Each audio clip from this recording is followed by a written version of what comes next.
Lebanon का Hezbollah Israel के लिए एक ऐसी मुसीबत बनता जा रहा है जो उसे निकलने के लिए तैयार बैठी है।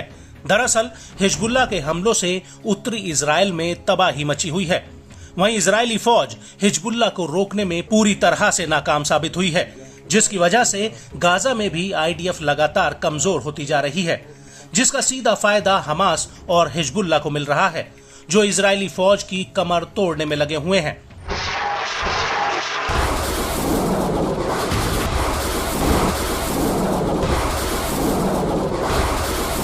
लेकिन इस सब के बीच एक ऐसा खुलासा हुआ है जो बेहद ही चौंकाने वाला है, और अगर पीएम नेतन्याहू ने जल्द ही कुछ नहीं किया तो हिजबुल्लाह उनके लिए एक ऐसा नासूर बन जाएगा जिसका इलाज कर पाना इजराइल के लिए मुश्किल हो जाएगा।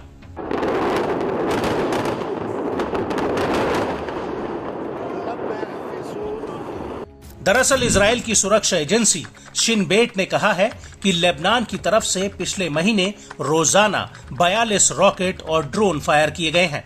अगस्त 2024 में हिजबुल्लाह की ओर से इजराइल पर 1307 रॉकेट फायर किए गए।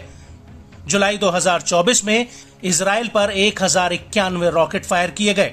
जून 2024 में ये आंकड़ा 855 का था, जबकि मई 2024 में 744 और मार्च में 746 और फरवरी 2024 में 534 और जनवरी में हिजबुल्लाह ने 334 रॉकेट और ड्रोन फायर किए हैं।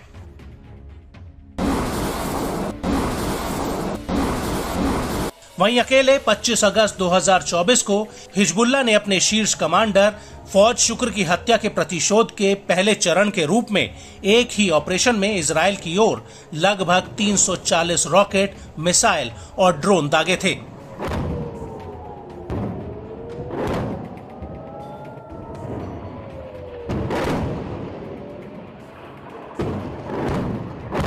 वहीं इन हमलों के बीच हिजबुल्लाह ने उत्तरी इजराइल में फिर से कोहराम मचाया है। हिजबुल्लाह ने रामोत नफ्ताली बैरक्स पर कई ड्रोन्स और ग्रेड रॉकेट से हमला किया है, और इस हमले के कुछ ही मिनटों बाद हिजबुल्लाह के लड़ाकों ने अल साहल बटालियन के कमांड हेडक्वार्टर पर भी एक तगड़ा हमला कर दिया। यह हमला बेत हिल्लेल बैरक में हुआ है। इसके अलावा हिजबुल्लाह का यह भी कहना है कि उसने यारा बैरक्स में वेस्टर्न ब्रिगेड 300 के नए हेडक्वार्टर पर कई ड्रोन्स फायर किए हैं, जिसमें इजरायली अधिकारियों और सैनिकों की पोजीशंस को निशाना बनाया गया है।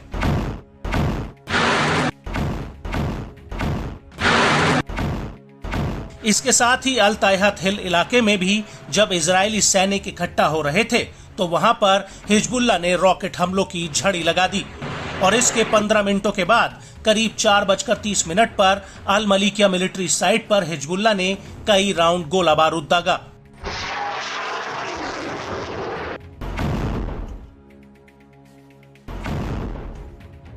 हिजबुल्लाह का कहना है कि उसने कब्जे वाले कफार शोबा हिल्स में आईडीएफ की रोइसत अल अलाम साइट पर ताबड़तोड़ रॉकेट हमले किए हैं, और इसके आधे घंटे बाद यानी 6:30 पर बिरकत रिशा साइट पर आईडीएफ के जासूसी उपकरणों को तबाह कर दिया गया। वहीं हनीता साइट पर हिजबुल्लाह के लड़ाकों ने जमकर गोला बारूद बरसाया है।